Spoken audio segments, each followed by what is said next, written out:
the cloak of evil. It appears certain people have an aversion to their very own expensive dwelling, which is in a nice, safe neighborhood in the Shackle Island area of Hendersonville in Sumner County, Tennessee. How strange, yet even stranger, that such clever masterminds as the Hendersonville Houdini hadn't figured out there would be consequences.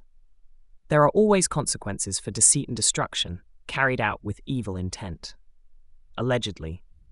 To pass by this home, in this middle-class suburban area, one would think it would be their safe place. A lovely place for a child to live and grow up. While looks can be deceptive, and our perceptions can be as off-kilter as a broken railway line, which could cause havoc on what looks at first glance like a straight, safe track or a calm, sunlit ocean. But what lies beneath the idyllic, calm scene are riptides, which can drag you under and make you vanish forever. There was something very broken on Stafford Court on the night of February 25th, going into the morning of the 26th in 2024. There was a dark and evil menace which descended on the whole neighborhood, most likely wrought and planned by dark, sinister minds, the kind of evil which causes the most troubling unrest. On this night, under the cover of darkness, while a full moon was in the sky, and while the adults, children and animals of Kellyn Lane and Stafford Court slept peacefully, predators slipped on their invisibility cloaks and set about undertaking their gut-churning task of making an innocent child vanish from his locked and secure home and off the face of planet Earth, and making it look like the child walked out of the home without any shoes or belongings. From the first week, I was sucked into this story. I was glued and worried sick about the fate of this young boy aged 15. Oh, I believed them. I believed their story, and that was exactly what it was, a story, but lacking in truth, allegedly. My heart broke for them, until they started talking on day 8. The missing child was never to be seen in that area again. This dark, unseen, stealthy entity or entities left a cloak of menace and evil in its path, and a neighborhood of well-educated, rational thinking, hard-working people and retirees suddenly found themselves reverting to their childhood fear of monsters. Did law enforcement respond to their pleas for help in the coming weeks? No. Their calls and messages were heard and fell on deaf ears. Unanswered. Why? One must ask. Well, it is hard to imagine why a sheriff's office didn't want to collect evidence, so we must think outside their little box of tricks and deceit. The locals held answers and valuable information, evidence which may help solve the mystery of why a child who had never run away suddenly vanished without reason into the night, without one single trace. And no, it was not him who was found previously hiding under a neighbor's car. Maybe, just maybe, it was the child's doppelganger, the boy no one talks of.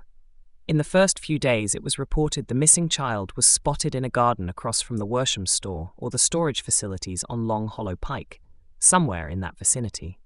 There was a glimmer of hope, but alas, word then spread this was not the missing child, but one who looked identical to him. Well, my, yet another coincidence.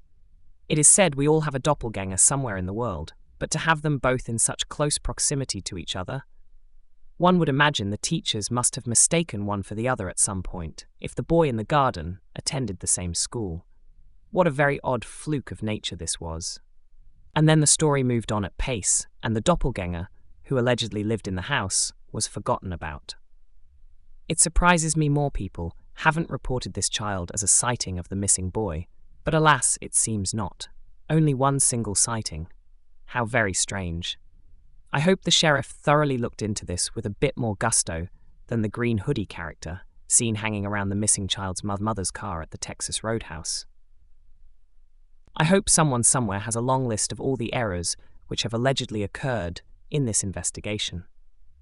Over 2 years later, the dark evil cloud of menace and threat still hang over this area, and there it will stay until the long, desperately anticipated for sale sign goes up, and the removals truck has removed every last trace and remnant of this evil entity.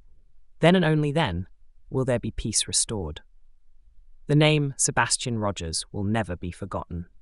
This young boy has touched hearts all around the world, not just in Hendersonville and Tennessee.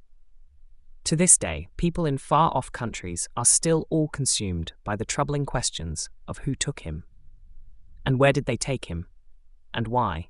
And when will he be found when the local sheriff refuses to speak the child's name or speak to his father, who also works in law enforcement in a neighbouring county and has never stopped searching for his only child?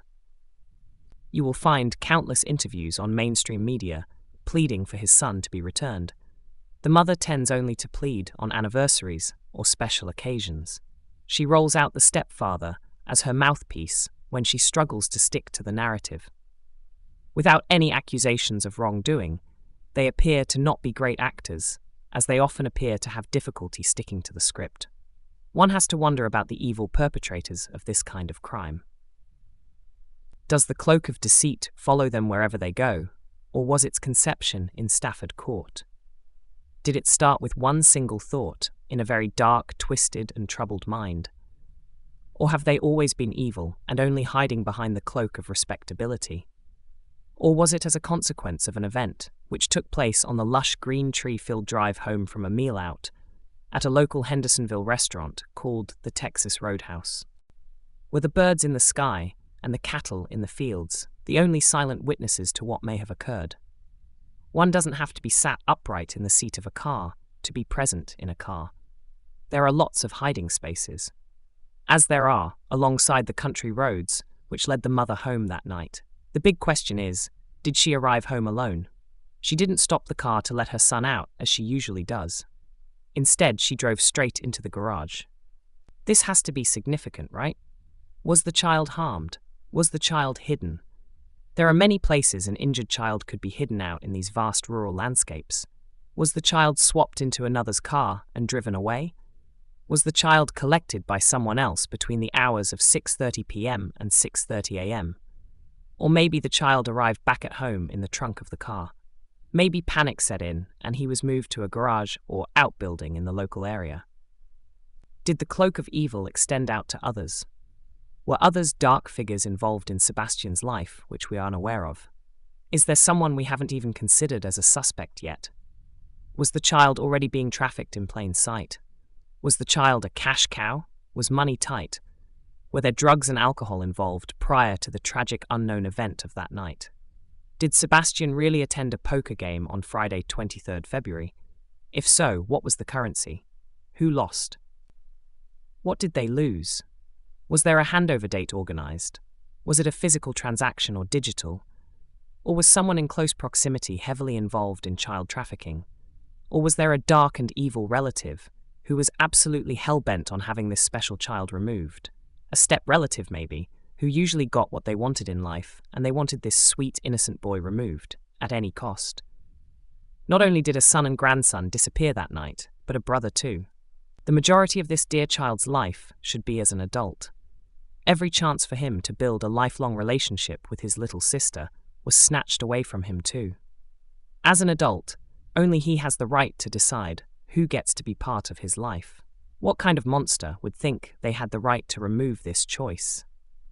One day, this little sister will want to know what happened to her big brother, and she will start the exhausting journey of starting to sift through the absolute ton of circumstantial evidence, and she will be left wondering if she herself is actually a survivor of the cloak of evil, and why, oh why, were there no arrests? The cloak has outwitted the Sumner County Sheriff's Office, the Tennessee Bureau of Investigation, the FBI.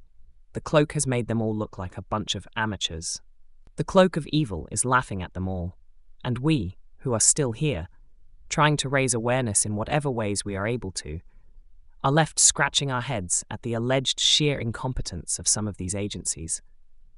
It's one of the few cases I know of where the authorities turn down key pieces of evidence in a missing child's case. There are now so many red flags the public are left with no other rational explanation than a cover-up.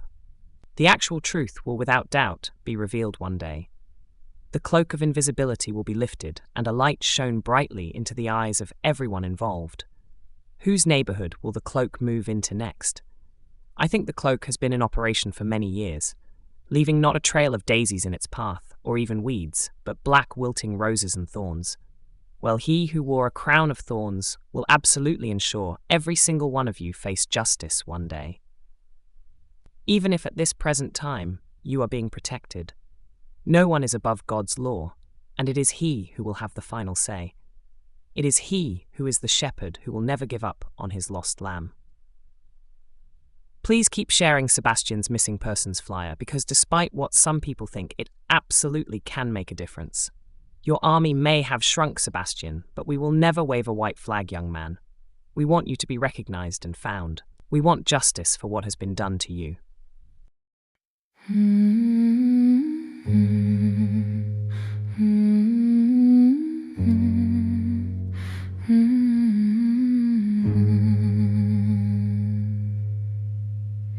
Despite the growing mountain of clues, despite the fact he left home without shoes, despite the fact there were flashlights in the yard, despite the fact there was a mystery car, while the 3-hour phone call was taking place, were you on the road? Was it a race? What was happening back at your house? Was someone sleeping quiet as a mouse? Or were they yelling and screaming at her son? Did they harm him? Did they hit him? Did his life come undone? Did you come rushing to her side in the darkness of night? Was he still alive? The whole world wants Sebastian found. Like a boxing match, we'll go round after round, until he is found and brought home to dad. We can't give up. We can't be sad. Despite the growing mountain of clues, despite the fact he left home without shoes, despite the fact there were flashlights in the yard, despite the fact there was a mystery car, did this precious child fall out of bed? Did he land on the floor and bang his head? Or was it pre-planned, an evil scheme? Something's not right. It is not quite as it seems. A child remains missing in the state of Tennessee. He needs to be found. Where is he? Can he flee? This child remains missing in the county of Sumner. He needs to be found.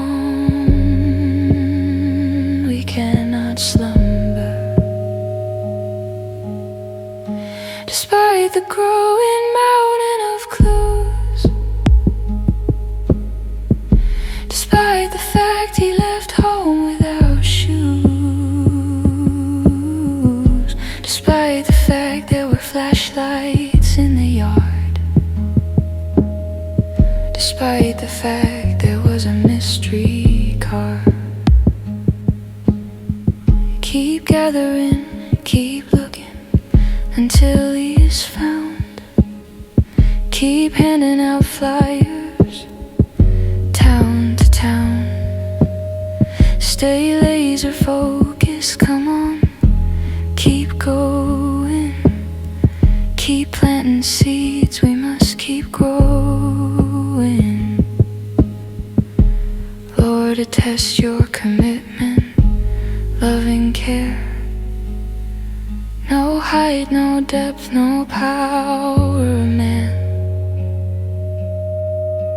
could ever take Sebastian from your hand.